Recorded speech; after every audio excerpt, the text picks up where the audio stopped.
श्री रामकृष्ण लीलामृत।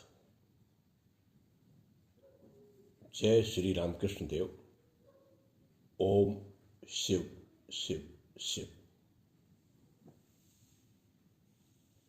भिन्न भिन्न साधु संप्रदाय पद्मलोचन और नारायण शास्त्री।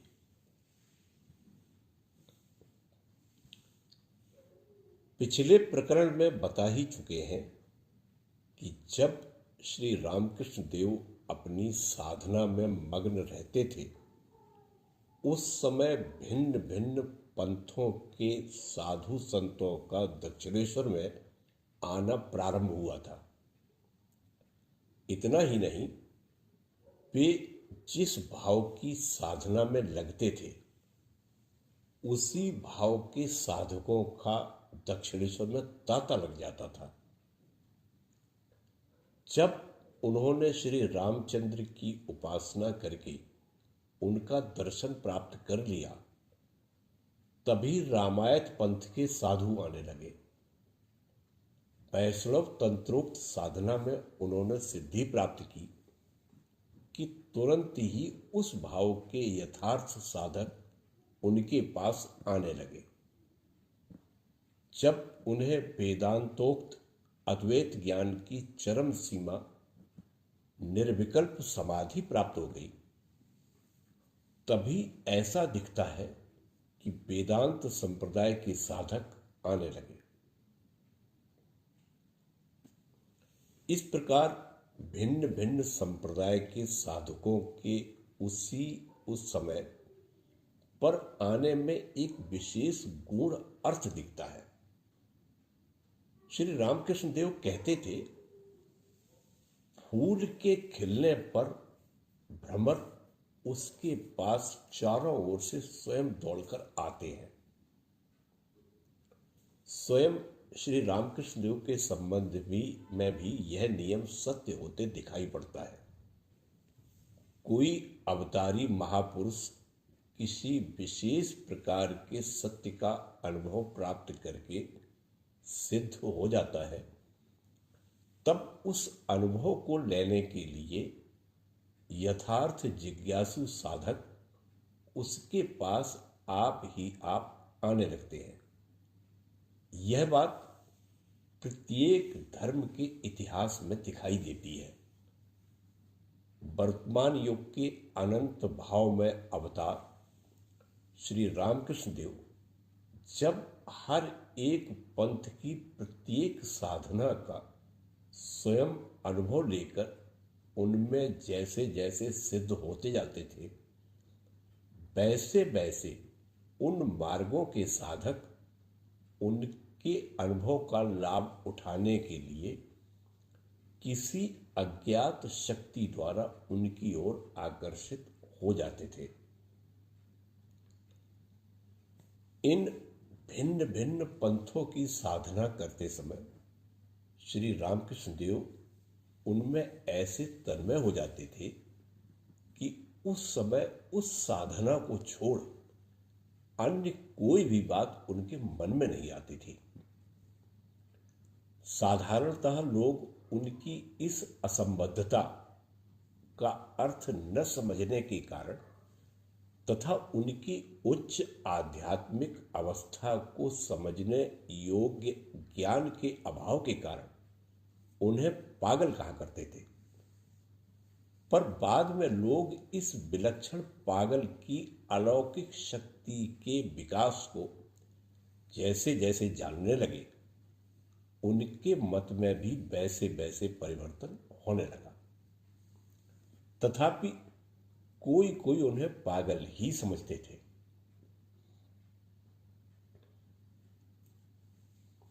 ब्राह्म समाज के एक आचार्य परम पूज्य शिवनाथ शास्त्री ने हम में से किसी किसी के पास यह कहा था कि श्री रामकृष्ण देव की भाव समाधि यथार्थ में कोई स्नायु विकारजन्य रोग है, और ऐसे रोग वाले मनुष्य को जिस तरह समय समय पर मूर्छा आ जाया करती है, वैसा ही श्री रामकृष्ण देव को भी होता है। यह बात श्री रामकृष्ण देव के कान तक पहुंची। शिवनाथ शास्त्री श्री रामकृष्ण देव के पास बहुत दिनों से आ रहे थे।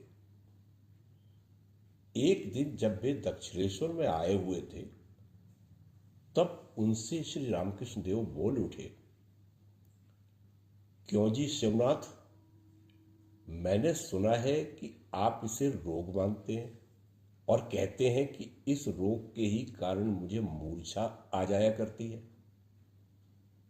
तो क्या नमक, तेल, लकड़ी, मिट्टी, पत्थर, रुपया, पैसा, धन, संपत्ति आदि जड़ वस्तुओं का ही रात दिन चिंतन करते करते आपका दिमाग ठीक रहता है?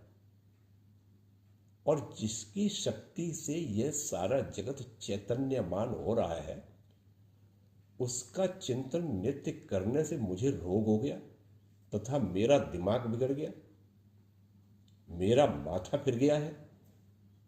यह कहां की बुद्धिमानी है आपकी? इतना सुनकर शिवनाथ बाबू निरुत्तर हो गए। दिव्योन्माद, ज्ञानोन्माद आदि शब्दों का प्रयोग श्री रामकृष्ण देव की बातचीत में नित्य हुआ करता था। वे सभी से कहा करते थे, मेरे जीवन में 12 वर्ष तक एक ईश्वरानुराग का प्रचंड तूफान उमड़ा हुआ था। आंधी से जिस प्रकार 10 दिशाओं में धूली भर जाती है और फिर पेड़ों तक को नहीं पहचान सकते, इतना ही नहीं, उन्हें उस समय देख भी नहीं सकते, ठीक वही अवस्था मेरी थी। भला बुरा, निंदा, स्तुति, शुचि अशुचि, ये सारे भेदभाव नष्ट हो चुके थे। मन में रात दिन एक यही धुन समाई थी कि ईश्वर प्राप्ति कैसे हो। रात दिन केवल उसी के लिए यत्न जारी था। इससे लोग कहते थे यह पागल हो गया है। इसी तरह दूसरे समय बात निकलने पर श्री रामकृष्ण देव ने स्वामी विवेकानंद से कहा, बच्चा, ऐसा समझ कि किसी कोठरी में एक चोर बैठा हुआ है और उसी के पास की कोठरी में एक संदूक में सोने की कुछ ईंट रखी हुई है। इस बात को चोर जानता है, तब क्या वह चोर वहां सुखपूर्वक बैठ सकेगा? उस सोने की ईंट पर हाथ मारने के लिए वह चोर जिस तरह अधीर या व्याकुल हो जाएगा और मौका पड़ने पर अपनी जान को भी जोखिम में डालने के लिए आगा पीछा नहीं करेगा, ठीक वही स्थिति ईश्वर प्राप्ति के संबंध में मेरी उस समय हो गई थी। श्री रामकृष्ण देव की विशिष्ट साधनाओं की करते समय दक्षिणेश्वर में जिस जिस पंथ के जो साधु संत और साधक आए थे, उनमें से किसी किसी की बातें वे हम लोगों को बताया करते थे। वे कहते थे, एक बार एक साधु आया, उसका मुखमंडल अत्यंत तेजस्वी दिखता था। वह केवल एक ही स्थान में बैठता था और लगातार हंसता रहता था। केवल प्रातःकाल एक बार और सायंकाल एक बार घर से बाहर निकलता था और पेड़, आकाश, गंगा तथा मंदिर की ओर अच्छी तरह निहार कर देखता था और आनंद में मग्न होकर दोनों हाथ ऊपर उठाकर नाचता था। कभी हंसते हंसते इधर उधर लौटने लगता था और कहता था, आहा, कैसी माया है, कैसा प्रपंच रचा है, यही उसकी उपासना थी। उसे आनंद लाभ हो चुका था। और एक दिन की बात है, एक दूसरा साधु आया था। उसे था ज्ञानोन्माद। दिखने में वह एक पिशाच के समान था। नंगा शरीर और सिर में धूल, नख और केश बढ़े हुए। केवल कंधे पर एक वस्त्र पड़ा हुआ था, जैसे मृतक पर रहता है। वह काली मंदिर के सामने खड़ा हो गया और इस प्रकार स्तवन करने लगा, मानो मंदिर कंपायमान हो रहा हो और श्री जगन माता प्रसन्न होकर हंस रही हो। तत्पश्चात भिखारियों को जहां अन्न बांटा जाता है, वहीं उन्हीं के साथ अन्न मिलेगा, यह समझकर जा बैठा। परंतु उसका वह रूप देखकर पहरेदारों ने उसे वहां से मारकर भगा दिया। वहां से उठकर वह उस स्थान में पहुंचा जहां झूठी पत्तलें फेंकी जाती थी। वहां एक कुत्ता पत्तल चाट रहा था। उसके शरीर पर हाथ रखकर बोला, वाह वाह वाह, यह क्या है भला? तुम अकेले खाओ और हम लंगर करें। ऐसा कहकर उस कुत्ते के साथ वह उन पत्तलों में से जूठन बटोर कर खाने लगा। वह कुत्ता भी वहीं आनंद से पत्तलें चाट रहा था। यह सब दृश्य देखकर मुझे डर लगा और मैं दौड़ता हुआ जाकर हृदय के गले से लिपट कर बोला, हृदय, क्यों रे, क्या अंत में मेरी भी यही अवस्था होगी और मुझे भी ऐसे ही भटकना होगा? यह तो पागल नहीं है, इसे है ज्ञानोन्माद। यह सुनकर हृदय उसे देखने गया। उस समय वह बगीचे से बाहर जा रहा था। हृदय उसके साथ बड़ी दूर तक जाकर उससे बोला, महाराज, ईश्वर प्राप्ति कैसे होगी? कोई उपाय बताइए।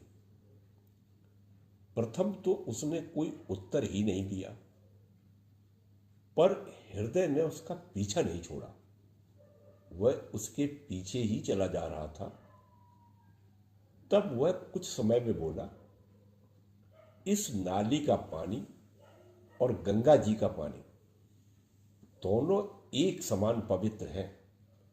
ऐसा बोध जिस समय होगा, उसी समय ईश्वर प्राप्ति होगी। वह और भी कुछ कहे, इस हेतु से हृदय ने उसका बहुत पीछा किया और फिर बोला, महाराज, मुझे अपना चेला बना लीजिए। पर कोई उत्तर नहीं मिला। तो भी हृदय उसके साथ चला ही जाता था। यह देखकर उसने एक पत्थर उठाया और हृदय पर फेंकना चाहा। तब तो हृदय वहां से भागा और पीछे फिरकर देखता है तो साधु गायब। इस तरह के साधु लोगों के व्यर्थ कष्ट से डरकर ऐसे वेश में रहते हैं। इस साधु की अत्यंत उच्च परम हंस अवस्था थी। एक दिन एक और साधु आया। वह रामायत पंथी था।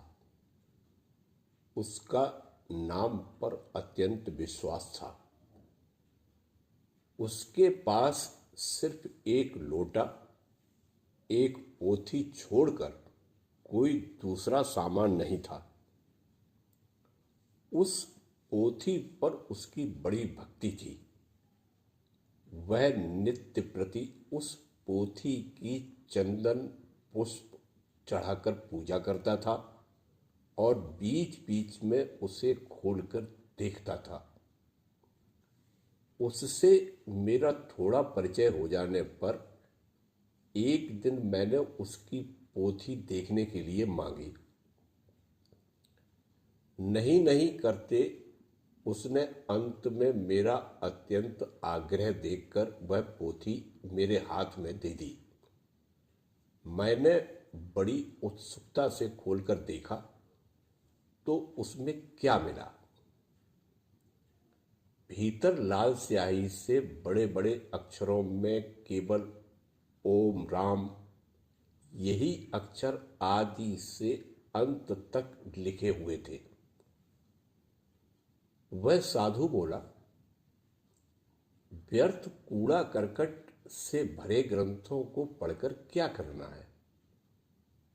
एक भगवान से ही तो वेद पुराणों की उत्पत्ति हुई है, और वे भगवान और उनका नाम दोनों एक ही है। तो फिर 4 वेद, 6 शास्त्र, 18 पुराण में जो कुछ है वह सब उनके नाम में है। इसीलिए तो मैंने सिर्फ नाम पकड़ा रखा है। उस साधु का नाम पर इतना अटूट विश्वास था। श्री रामकृष्ण देव के पास आने वाले कितने ही साधक उनसे दीक्षा और संन्यास लेकर वापस गए। उन्हीं में से पंडित नारायण शास्त्री भी एक थे। श्री रामकृष्ण देव कहते थे, पूर्व काल के ब्रह्मचारियों के समान नारायण शास्त्री ने गुरु गृह में रहकर भिन्न भिन्न शास्त्रों का अध्ययन करने में 25 वर्ष बिताए थे। उन्होंने काशी आदि कई स्थानों में भिन्न भिन्न गुरुओं के साथ रहकर षड दर्शनों में प्रवीणता प्राप्त कर ली थी।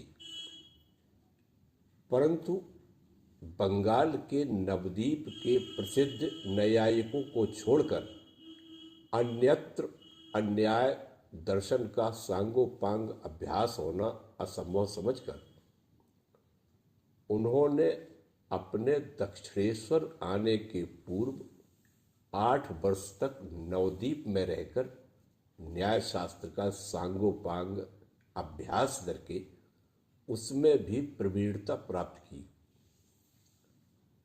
वे घर जाने के पहले एक बार कलकत्ता शहर देखने की इच्छा से वहां होते हुए दक्षिणेश्वर आए थे। बंगाल में आने के पूर्व ही उनके पांडित्य की ख्याति चारों ओर फैल चुकी थी।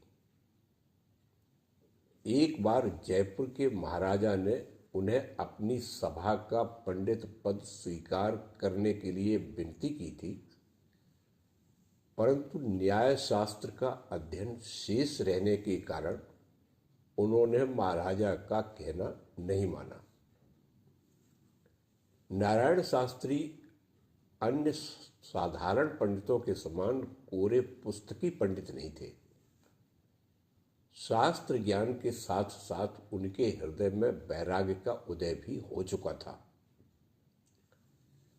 वेदांत शास्त्र में वे प्रवीण थे और यह भी जानते थे कि यह शास्त्र केवल पढ़ने का नहीं वरन अनुभव करने का है। अतः पठन पाठन हो जाने पर ज्ञान का प्रत्यक्ष अनुभव प्राप्त करने के लिए साधना करने की व्याकुलता उनके मन में थी और घर लौटकर साधना में संलग्न होने का उनका संकल्प भी था। इस मन स्थिति में उनका दक्षिणेश्वर में आगमन हुआ था। वहां उनकी श्री रामकृष्ण देव से भेंट होने पर उनके प्रति नारायण शास्त्री के मन में बड़ा प्रेम उत्पन्न हो गया। नारायण शास्त्री यशस्वी पंडित थे, अतः दक्षिणेश्वर में उनके लिए अच्छा प्रबंध कर दिया गया। दक्षिणेश्वर का रम्य स्थान, फिर वहां खाने पीने की पूरी सुविधा और इसके सिवाय श्री रामकृष्ण देव का दिव्य सत्संग, इन सब बातों को देखकर शास्त्री जी ने वहां कुछ दिन बिताने के बाद घर लौटने का विचार किया। श्री रामकृष्ण देव के संग में इतना आनंद आता था कि उन्हें छोड़कर जाने की इच्छा ही नहीं होती थी। सरल हृदय श्री रामकृष्ण देव को भी नारायण शास्त्री के सहवास में आनंद मालूम होता था। इस तरह ईश्वरीय कथा प्रसंग में ही उन दोनों के दिन आनंद से व्यतीत होने लगे। वेदांतोक्त सप्त भूमिका तथा समाधि की आदि की बातें शास्त्री जी पढ़े हुए थे, परंतु श्री रामकृष्ण देव के सहवास से ये सब बातें उन्हें प्रत्यक्ष देखने को मिल गई। उन्हें यह विदित हो गया कि हम समाधि आदि शब्द केवल मुंह से कहा करते हैं, पर ये महापुरुष तो उस अवस्था का सदा सर्वकाल प्रत्यक्ष अनुभव कर रहे हैं। उन्होंने विचार किया, ऐसे अवसर को हाथ से जाने देना ठीक नहीं है। शास्त्रों के गुण अर्थ को समझाने वाला इनके सिवाय कोई दूसरा अधिक योग्य पुरुष कहाँ मिलेगा। अतः चाहे जैसे हो, इनसे ब्रह्म साक्षात्कार कर लेने का प्रयत्न करना चाहिए। ऐसा सोचकर उन्होंने घर लौटने का विचार छोड़ दिया। एक दिन पर दिन बीतने लगे और श्री रामकृष्ण देव की दिव्य संगति में नारायण शास्त्री के अंतःकरण में वैराग्य और व्याकुलता बढ़ने लगी। अपने पांडित्य का प्रदर्शन करके सभी को चकित कर देने का जोश और महोपाध्याय बनकर संसार में सबसे श्रेष्ठ नाम, यश और प्रतिष्ठा प्राप्त करने की चाह, ये सब बातें अब उन्हें तुच्छ मालूम पड़ने लगी। वे अपना सब समय श्री रामकृष्ण देव के सत्संग में बिताते थे। उनके श्री मुख से निकलने वाले शब्दों को एकाग्रचित्त हो सुनते थे और मन में कहते थे, आहा, इस मनुष्य जन्म में जो कुछ जानने योग्य और समझने योग्य है, उस सब को समझकर और जानकर यह महापुरुष किस प्रकार निश्चिंत होकर बैठा है। मृत्यु भी इसको नहीं डरा सकती। उपनिषद कहते हैं कि इस प्रकार के पुरुष सिद्ध संकल्प होते हैं। उनकी कृपा होने पर मनुष्य की संसार वासना नष्ट होकर ब्रह्म ज्ञान प्राप्त हो जाता है। तब फिर इन्हीं की शरण में क्यों न जाए। उस समय शास्त्री जी के हृदय में जो तीव्र वैराग्य उत्पन्न हो गया था, वह आगे बताई हुई बात से मालूम हो सकता है। एक बार प्रसिद्ध कवि माइकल मधुसूदन दत्त किसी काम से दक्षिणेश्वर आए थे। वे अपने काम को समाप्त करके श्री रामकृष्ण देव से भेंट करने गए। शास्त्री जी उस समय वहीं थे। शास्त्री जी ने माइकल से ईसाई धर्म स्वीकार करने का कारण पूछा। माइकल बोले, मैंने पेट के लिए ऐसा किया। इस उत्तर को सुनकर शास्त्री जी क्रोध में आकर बोल उठे, क्या इस क्षणभंगुर संसार में पेट की खंजक को भरने के लिए आपने स्वधर्म का त्याग किया? धिक्कार है ऐसे मनुष्य को। एक दिन मरना तो है ही। यदि अपने धर्म में ही रहते हुए आप मर जाते तो क्या संसार सूना हो जाता? माइकल के चले जाने पर शास्त्री जी ने श्री रामकृष्ण देव के कमरे के दरवाजे के पास दीवार पर कोयले से लिख दिया, पेट के लिए स्वधर्म त्यागने वाले को धिक्कार है। शास्त्री जी के मन में वैराग्य दिनों दिन बढ़ने लगा और वे श्री रामकृष्ण देव की कृपा प्राप्त करने की चिंता में प्रत्येक क्षण बिताने लगे। दैव योग से एक दिन श्री रामकृष्ण देव से उनकी भेंट एकांत में हो गई। झट मुझे संन्यास दीजिए कहकर वे उनके पास धरना देकर बैठ गए। श्री रामकृष्ण देव स्वभावतः इस बात के लिए एकदम सहमत तो नहीं हुए, परंतु शास्त्री जी का तीव्र वैराग्य देखकर उन्होंने उनको संन्यास दीक्षा दे दी।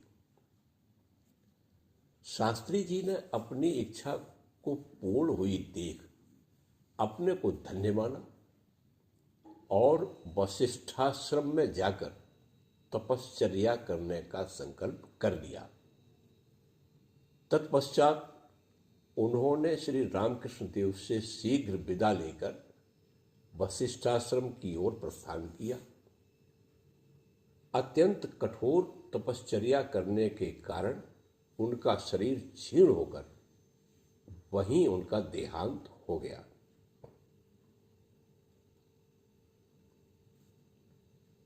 किसी स्थान में यथार्थ साधु, साधक, भगवत भक्त या कोई शास्त्रज्ञ पंडित रहने का समाचार पाते ही श्री रामकृष्ण देव को उनसे भेंट करने की इच्छा होती थी। उनके पास किसी भी तरह जाकर उनसे ईश्वरी चर्चा किए बिना वे नहीं रहते थे। वहां जाने पर वे अपना योग्य सम्मान अथवा लोगों के कुछ कहने आदि का भी कुछ विचार नहीं करते थे। पंडित पद्मलोचन, स्वामी दयानंद सरस्वती आदि के पास तो वे ऐसे ही स्वयं चले गए थे। पंडित पद्मलोचन न्याय शास्त्र में अत्यंत निपुण थे।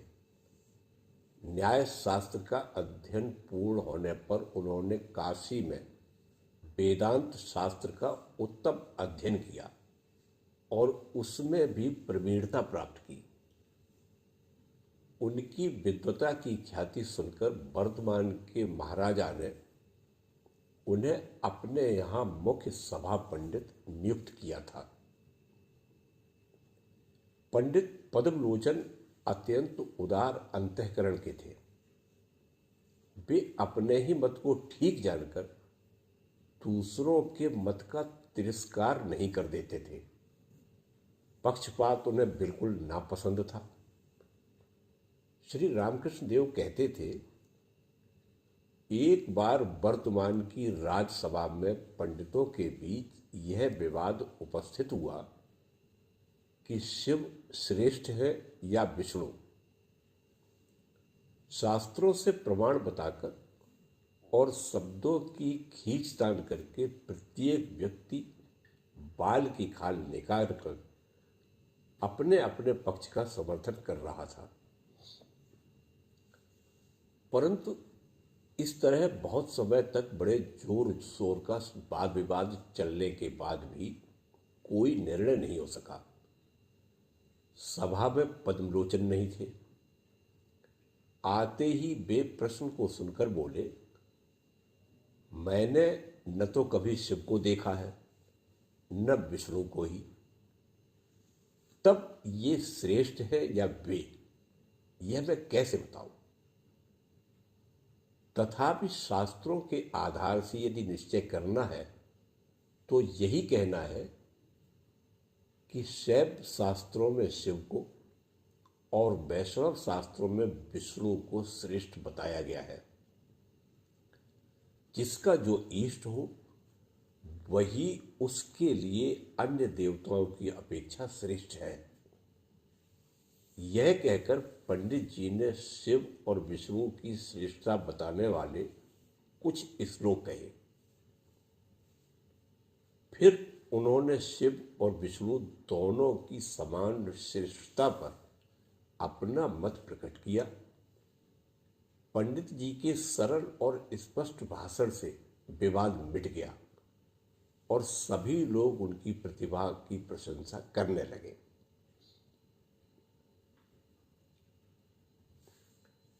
पद्मलोचन कोरे पंडित नहीं थे, वरन अत्यंत सदाचारी, निष्ठावान और उदार चित्त वाले थे। साथ ही वे तपस्वी, वैराग्यवान और भगवत भक्त भी थे।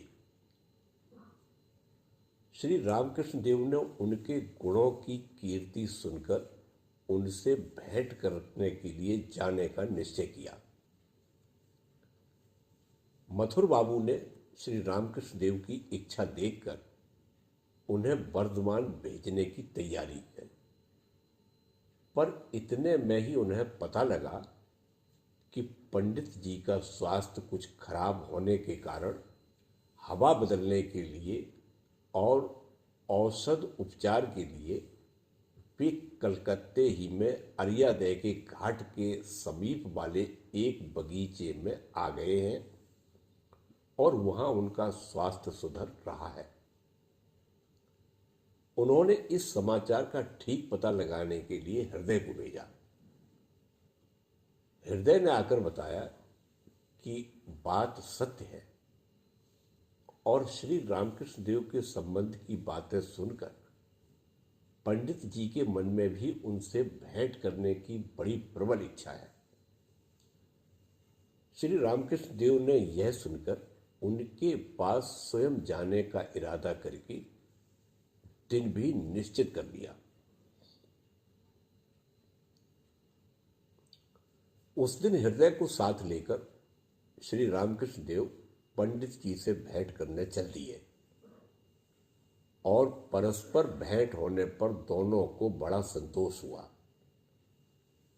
पंडित जी के गुणों की कीर्ति की यथार्थता वहां श्री रामकृष्ण देव को दिखाई पड़ी और श्री रामकृष्ण देव की उच्च आध्यात्मिकता तथा उनकी समाधि अवस्था देखकर पंडित जी को भी उनके महापुरुषत्व का निश्चय हो गया। श्री रामकृष्ण देव के मुख से जगदम्बा के एक दो गीत सुनकर पंडित जी के नेत्र भर आए। श्री रामकृष्ण देव की भाव तन्मयता तथा बारंबार उनके बाह्य ज्ञान का लोप होना देखकर और उनके मुंह से उस अवस्था में प्राप्त हुए उनके अनुभवों को जानकर पंडित जी चकित हो गए। तत्पश्चात श्री रामकृष्ण देव और पंडित जी की भेंट कई बार होती रही, जिससे पंडित जी को श्री रामकृष्ण देव की अलौकिकता का अधिकाधिक परिचय और निश्चय उत्तरोत्तर होने लगा। अंत में वे श्री रामकृष्ण देव की भक्ति साक्षात ईश्वर भाव से करने लगे।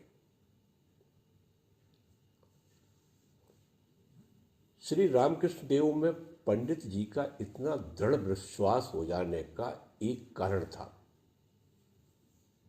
पंडित जी वेदांत ज्ञान और विचार के साथ थोड़ी बहुत तांत्रिक साधनाएं भी करते थे। उन्हें उनका थोड़ा बहुत फल भी मिल गया था।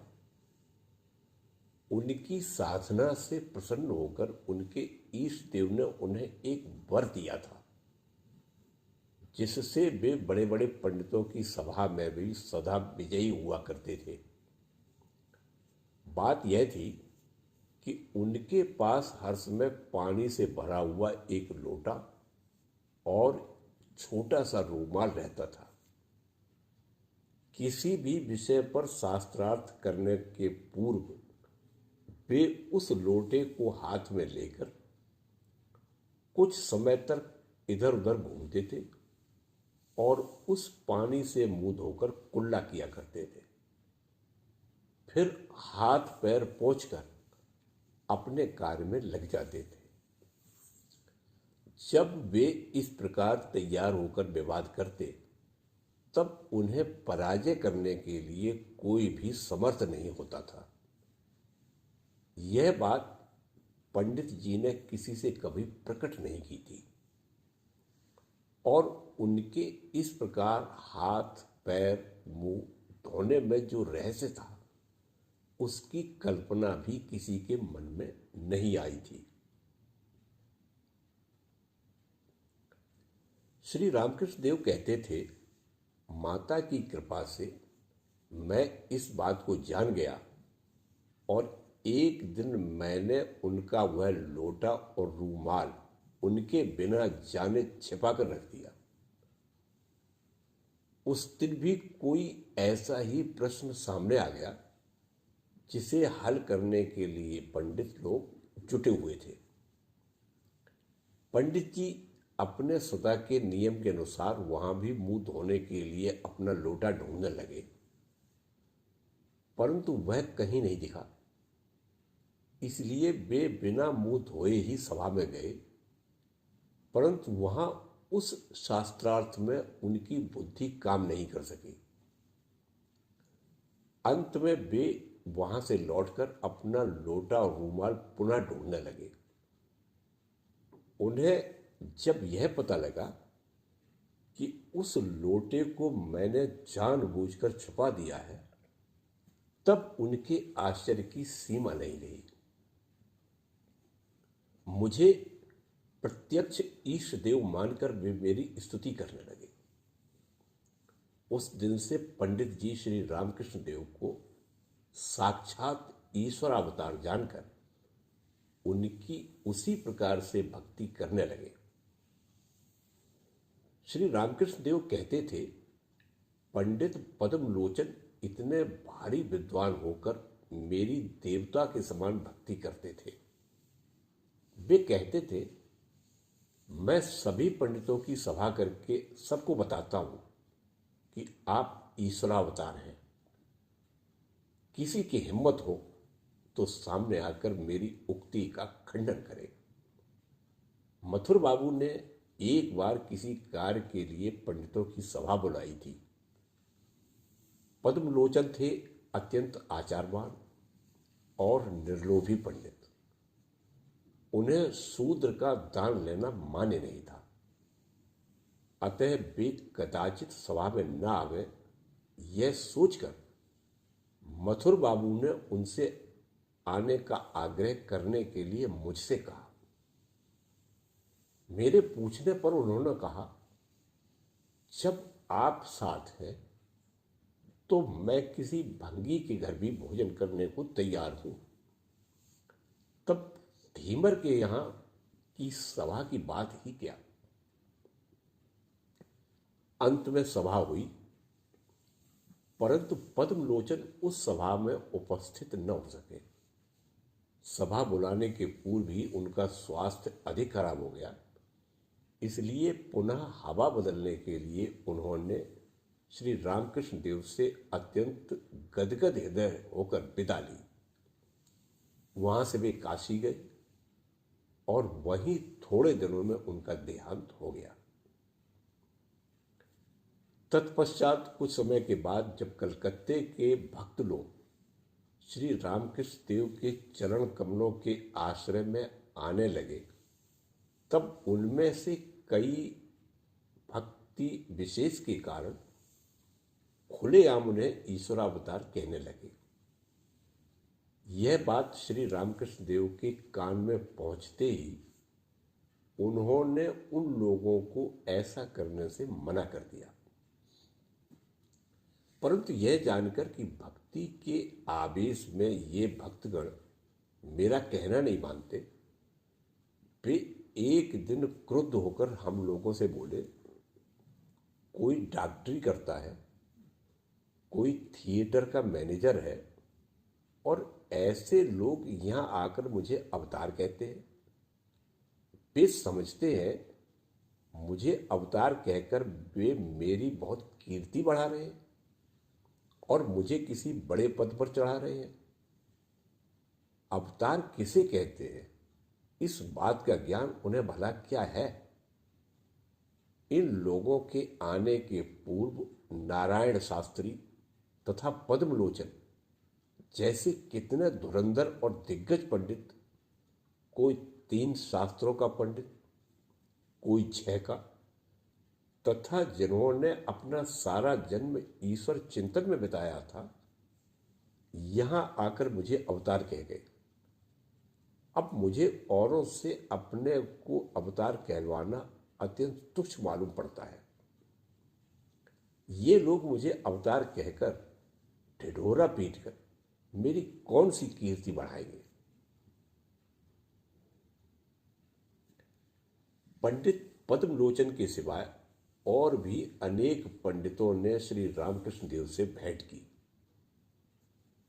श्री रामकृष्ण देव को उन लोगों में जो जो गुण दिखते थे, उनकी चर्चा कभी कभी वे अपने संभाषण में किया करते थे। आर्यमत प्रवर्तक स्वामी दयानंद सरस्वती एक बार किसी कार से कलकत्ता आए हुए थे। उस समय उनके पांडित्य की ख्याति चारों ओर फैली हुई थी। उन्होंने उस समय आर्य समाज की स्थापना नहीं की थी। श्री रामकृष्ण देव उनसे भेंट करने के लिए उनके ठहरने के स्थान पर गए। उनके विषय में श्री रामकृष्ण देव कहते थे कि दयानंद से भेंट करने गया, मुझे ऐसा दिखा कि उन्हें थोड़ी बहुत शक्ति प्राप्त हो चुकी है। उनका वक्षस्थल सदैव आरक्त दिखाई पड़ता था। वे वैखरी अवस्था में थे। रात दिन 24 घंटे लगातार शास्त्रों की ही चर्चा किया करते थे। अपने व्याकरण ज्ञान के बल पर उन्होंने अनेक शास्त्र वाक्यों के अर्थ में बहुत उलटफेर कर दिया है। मैं ऐसा करूंगा, मैं अपना मत स्थापित करूंगा, ऐसा कहने में उनका अहंकार दिखाई दिया। जयनारायण पंडित के संबंध में वे कहते थे, इतना बड़ा पंडित होने पर भी उसमें अहंकार लेश मात्र नहीं था। अपनी मृत्यु का समय उन्हें विदित हो गया था। वे एक बार बोले कि मैं काशी जाऊंगा और वहीं मेरा अंत होगा। अंत में वैसा ही हुआ। अरियादह निवासी कृष्ण किशोर भट्टाचार्य की श्री रामचंद्र में अपार भक्ति की चर्चा वे सर्वदा किया करते थे। कृष्ण किशोर के घर में श्री रामकृष्ण देव बहुधा आया जाया करते थे और कृष्ण किशोर और उनकी परम भक्तिमती पत्नी दोनों ही श्री रामकृष्ण देव पर अत्यंत प्रगाढ़ निष्ठा थी। राम नाम पर कृष्ण किशोर की जैसी अटल निष्ठा थी, उसी तरह पुरातन ऋषियों के वाक्य के कारण मरा मरा शब्द पर भी वैसी ही निष्ठा थी। क्योंकि कई पुराणों में वर्णन है कि नारद जी ने बाली नामक व्याध को इसी मंत्र के जप का उपदेश दिया था और इस मंत्र के प्रभाव से बाली व्याध वाल्मीकि ऋषि बन गए। कृष्ण किशोर को संसार में कई आघात सहने पड़े। उनका एक कर्ता धर्ता लड़का मर गया। श्री रामकृष्ण देव कहते थे, पुत्र शोक का प्रभाव बड़ा प्रबल होता है। इतना अधिक विश्वासी भक्त कृष्ण किशोर, परंतु पुत्र शोक ने उसे भी कुछ दिनों तक पागल कर दिया। इसके सिवाय श्री रामकृष्ण देव महर्षि देवेंद्रनाथ, पंडित ईश्वरचंद्र विद्यासागर आदि से भी भेंट करने गए थे। वे महर्षि के उदार अंतःकरण और तथा भक्ति और ईश्वरचंद्र के निष्काम कर्मयोग तथा उनकी अपार दया की प्रशंसा हम लोगों से हमेशा किया करते थे। जय ठाकुर, जय मां।